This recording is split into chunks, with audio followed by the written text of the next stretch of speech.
That one glorious word represents more than just the geography between the Sabine and the Rio Grande. It represents a unique idea and way of life.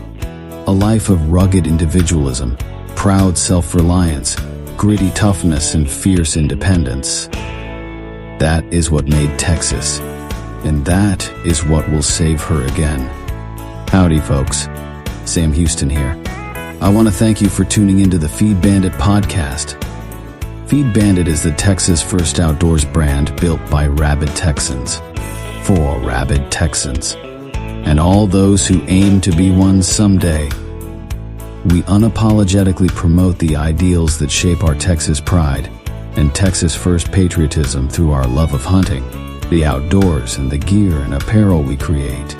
Texas, above all else, preserve the tradition, protect the legacy.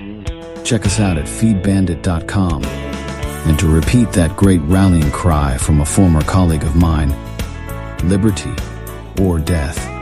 Now, enough of my talking. Here are a couple of bandits that love Texas as much as I do. Enjoy.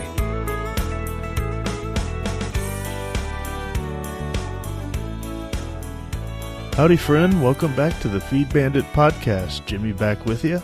And on this one, we're going to talk a little bit about predator hunting. You know, something you can always do really year-round, but especially now that we're getting close to being what we call the off-season here at Feed Bandit HQ. It typically starts right at the end of turkey season.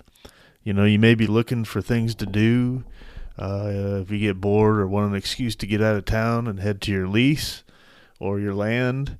What should you do while you're out there? Yes, it's going to be hot as Hades, or it's going to start getting hot as Hades, but that doesn't mean that you can't have a little fun looking for other things to shoot during the year.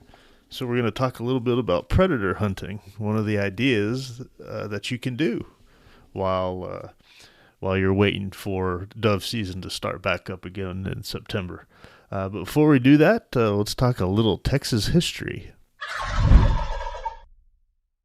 Okay, did you know, and this is about something that I think a lot of us probably we spend our money at a lot, at least certainly down here in Central and South Texas, and over the last 10 or 20 years, more so, I guess, all around North Texas, at least at their high-end stores.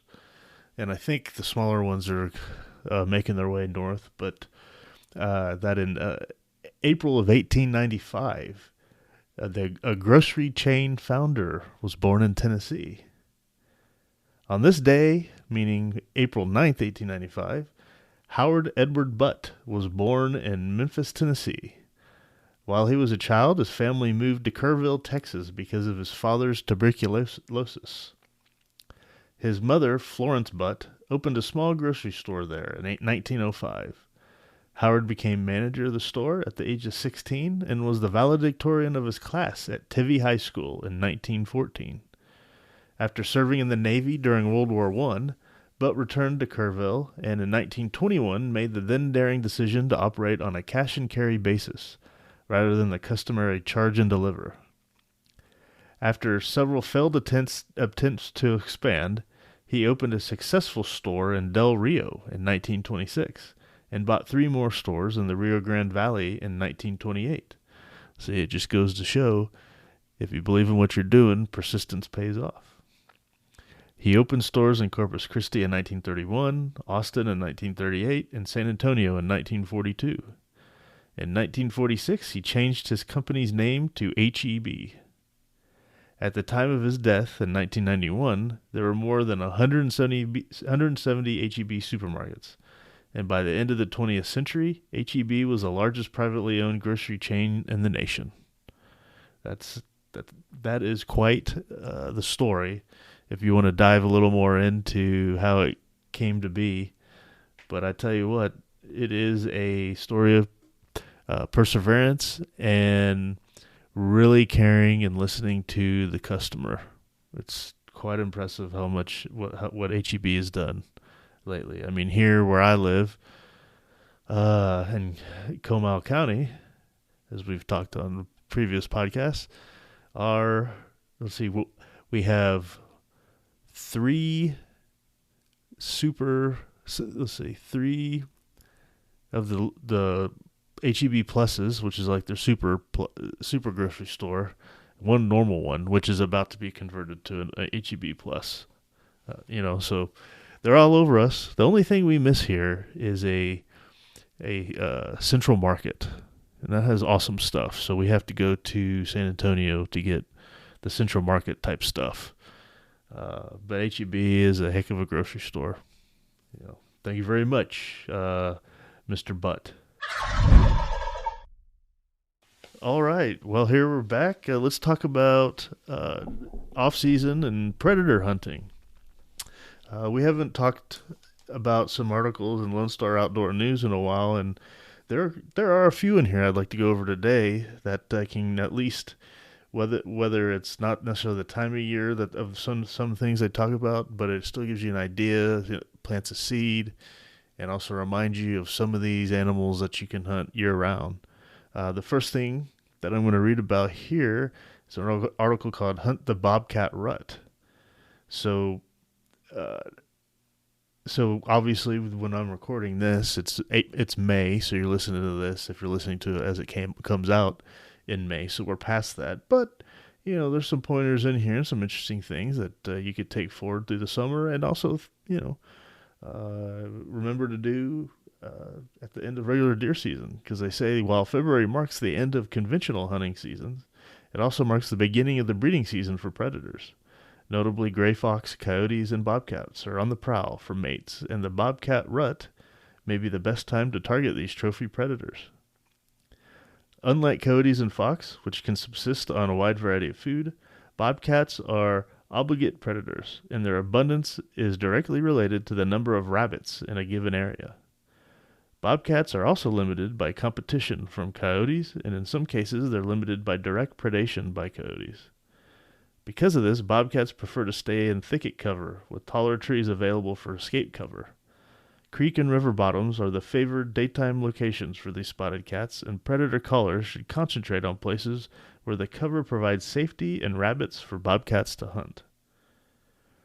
So there's a lot packed into that right there. But, thicket, look for those kind of thick areas of your land. Look for those areas where there's some creek and river bottoms, and become a dying rabbit. Bobcats hunt with their eyes, so predator callers should expect a cat to approach a call fairly well hidden, but they will stop in a location where they can see. Daytime callers should consider using binoculars to scan the edges of brush periodically. You may be surprised to see a bobcat's face peering out of the edge of a sendero or ranch road. Nighttime callers are usually using thermal imaging more than spotlights, and watching the thicker brush for an advancing cat can be easier on a cool February night. Bobcats are most prolific in South Texas, broken short grass prairies in the Panhandle, and the Trans-Pecos. Oddly, in Central Texas, where sheep and goat raising requires intensive coyote control, bobcats can be locally abundant due to the lack of competition from coyotes. Wherever you find them, bobcats are often attracted to rabbit or bird distress calls. However, during the bobcat rut, cats can be attracted to the sounds of breeding cats. E-collars with a wide variety of sounds can bring big toms running if they think an interlooper is in the neighborhood. Bobcats are classified as non-game animals in Texas, but a hunting license is required to hunt them. There is no closed season and no bag limit, and you can night hunt on private land with the landowner's permission. A trapper's license is required to sell the furs, and any cat offered for sale or shipped out of state must be tagged with a Convention on the International Trade of Endangered Species tag by Texas Parks and Wildlife. For decades, bobcat pelts brought a higher price, but the market has cooled considerably, and many bobcats are now finding their way to a taxidermist's shop to be mounted. Check with your taxidermist and find out if he or she sends the hide out of state to be tanned. If so, make sure you get the trophy tagged by Texas Parks and Wildlife before dropping it off at the taxidermist's shop. From early February until the middle of March, bobcats will be covering ground and looking for a mate. After the rut, they tend to hold up on a very small piece of ground.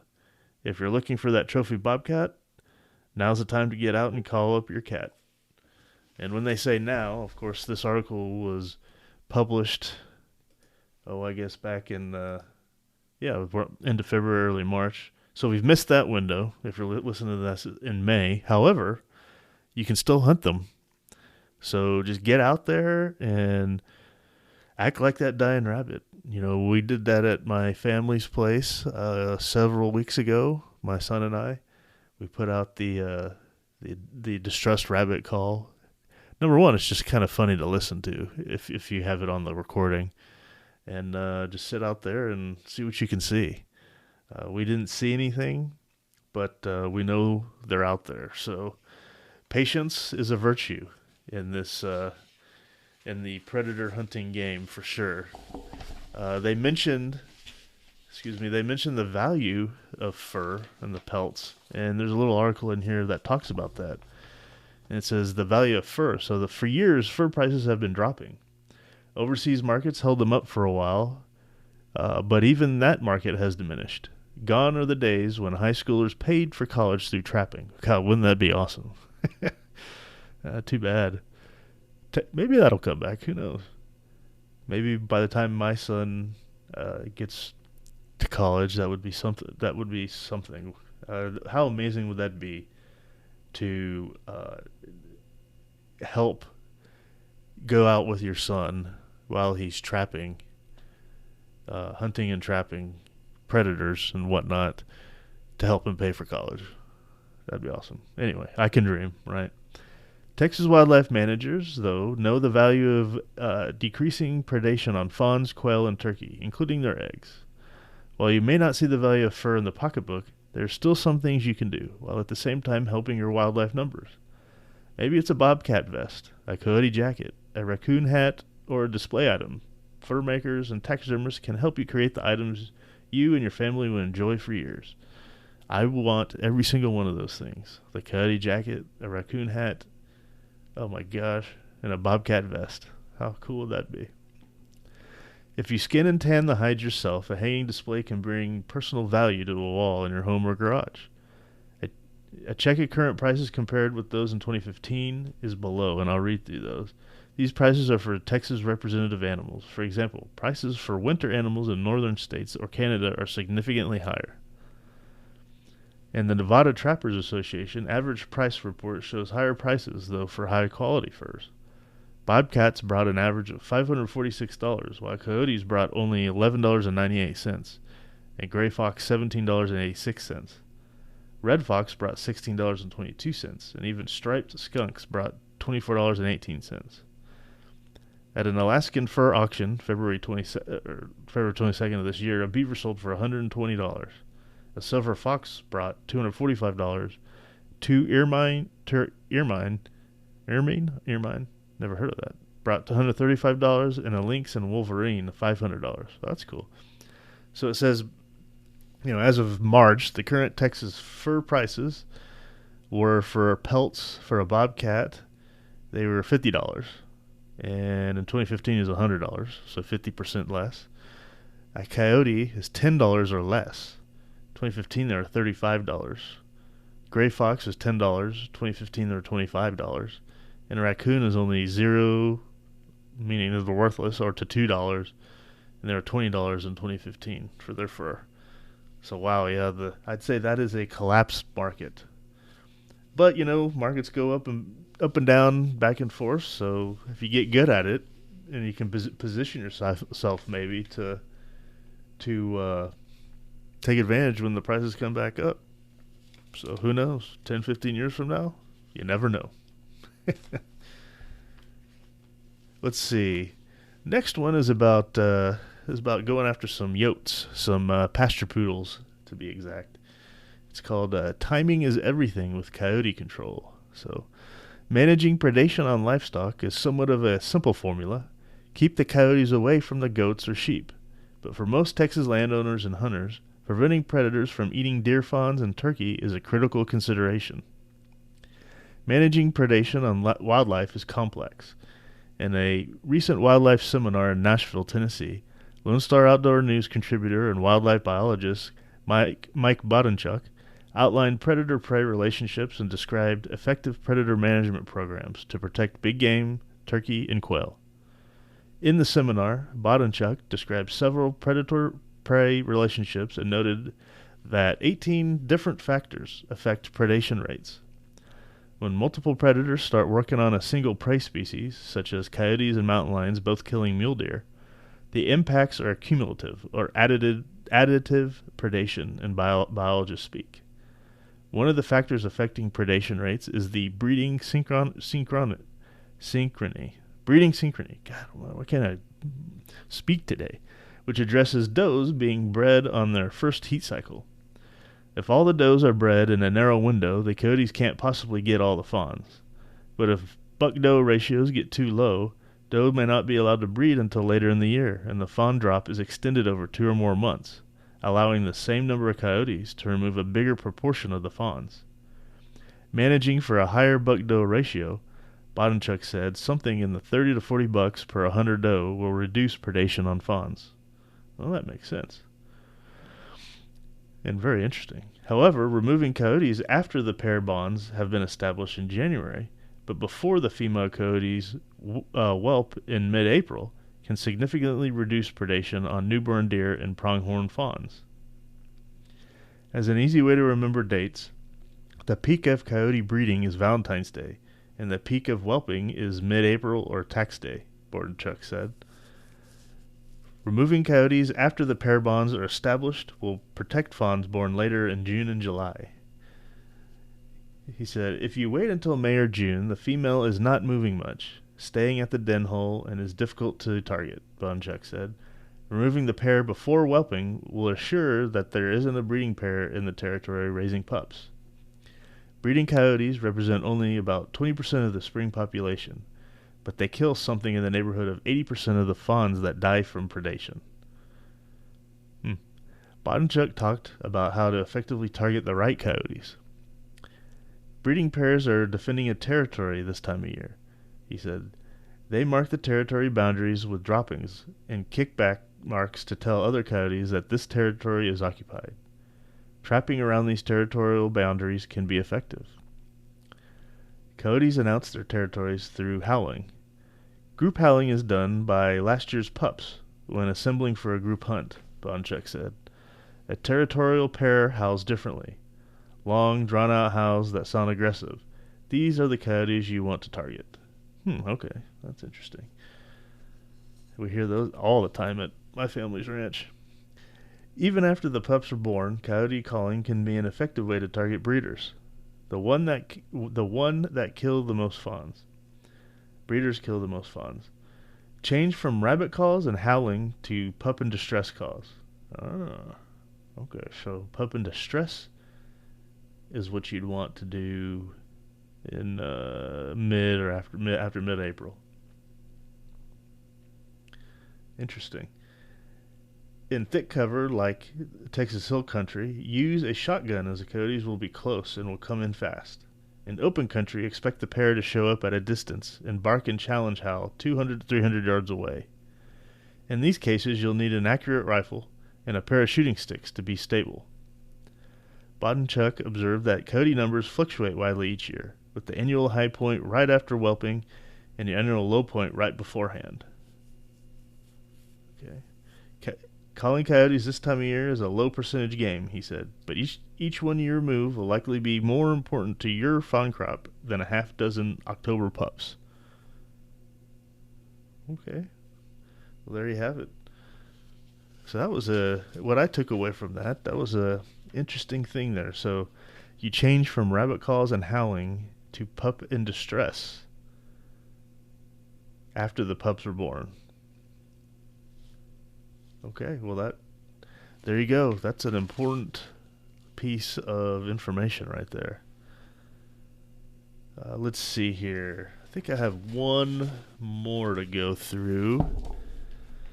Yes. We're jumping back to bobcats here for a sec. And what we're going to do... it says...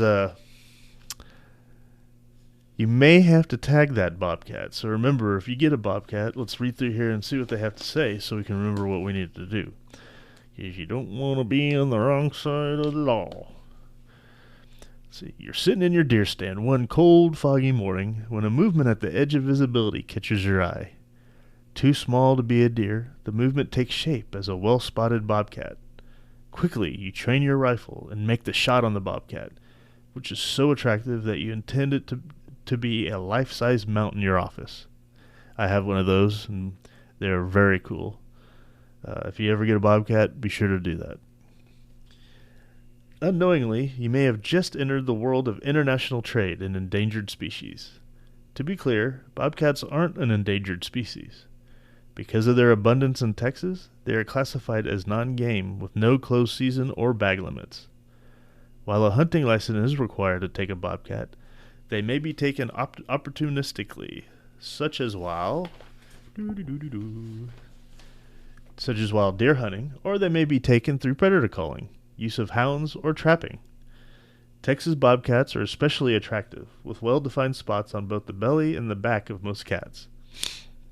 As such, they make attractive mounts or hides tanned and hung on the wall. The Convention in Trade of Endangered Species is an international agreement formed by the International Union for the Conservation of Nature, which went into effect in 1975. The U.S. is a party to CITES, is how they, is what the moniker, and abides by the rules and regulations, while Appendix 1 of the treaty lists those species actually endangered, and thereby needing control of trade and monitoring. Appendix 2 of the treaty includes all cats, other than those listed in the Endangered Appendix 1, because of a similarity of appearance clause in the treaty. Bobcats were listed on Appendix 2 in 1977 because of this clause. CITES requires the member countries to monitor these species, but because resident wildlife is managed by the states in the U.S., individual states collaborated to come up with a permanent tagging system that allows them to monitor harvest while still allowing the trade and movement of bobcats and their pelts. In Texas, a locking CITES tag must be fixed on any bobcat pelt sold or traded, and for any bobcat moved out of Texas. Tags are free and can be obtained from any Texas Parks and Wildlife Department law enforcement office or a licensed dealer. A complete mounted animal does not require a tag to be moved out of state.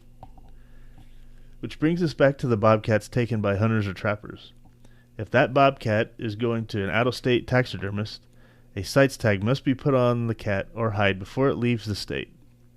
Additionally, anyone other than the dealer who is transporting or shipping the bobcat out of state must complete, sign, and submit an out-of-state shipping or selling report within 20 days of the pelt is shipped. And forms are available online, as well as instructions on where to submit them. If your cat is going to an in-state taxidermist, then the taxidermist will complete any necessary paperwork and may have the bobcat tagged if they send it to out-of-state territory. Because bobcats are largely nocturnal and exist in lower densities than other fur bearers, we rarely see them. For most sportsmen, taking a bobcat is a special event. Knowing the legal ways to move one will keep you out of trouble and allow you to memorialize that trophy cat. Yeah, it's they are pretty rare. Let's see. I have seen 2 in my life, and I've shot 1.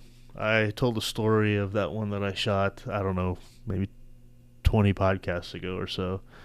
But it was quite the thing. I mean, it came in at dusk, and we hadn't seen any deer, and that's probably why. And we finally saw that bobcat, and he decided to go walk down the road, which is right along parallel kind of to some trees. And I shot it I was in the deer blind, and I shot it with my .243. And that dude is full body mounted behind me on my bookshelf, and one of my prized mount possessions, if you will.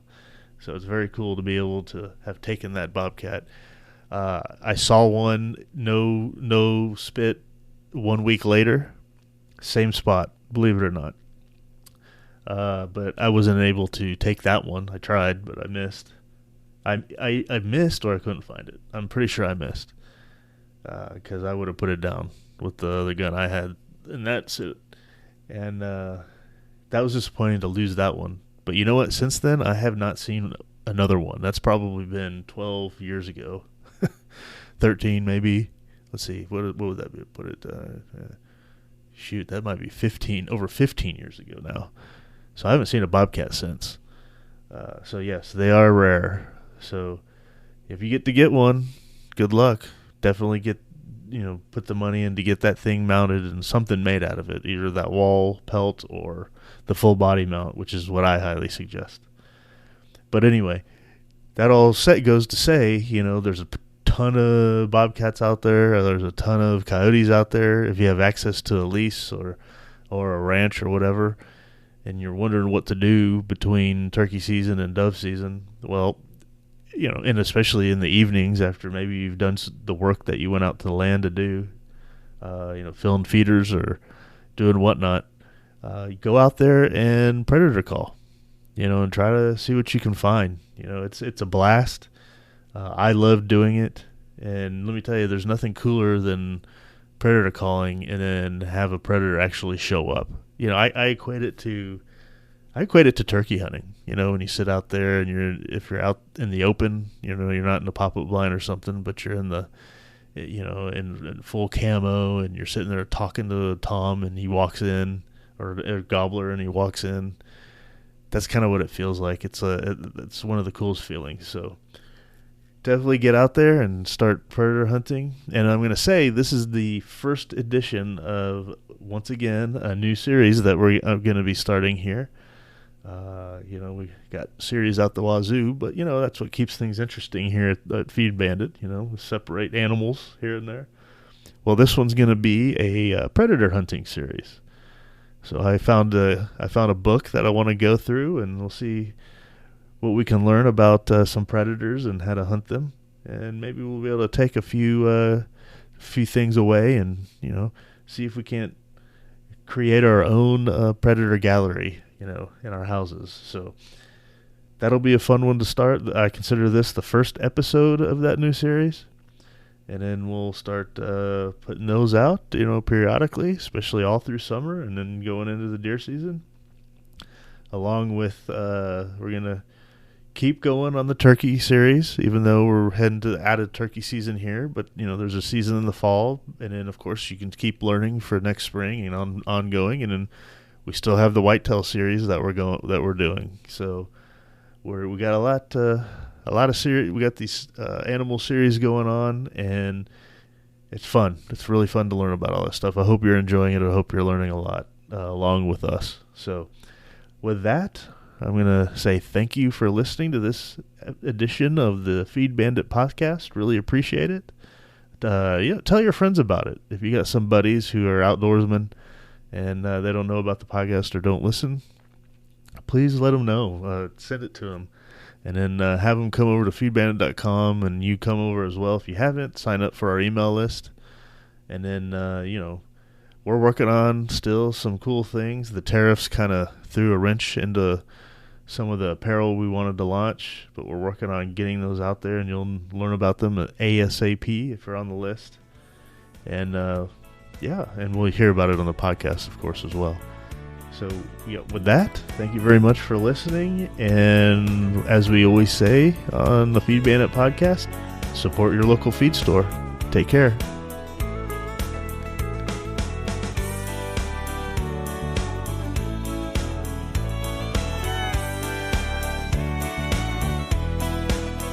Well, I hope the Bandits gave you an interesting episode that either entertained or educated you.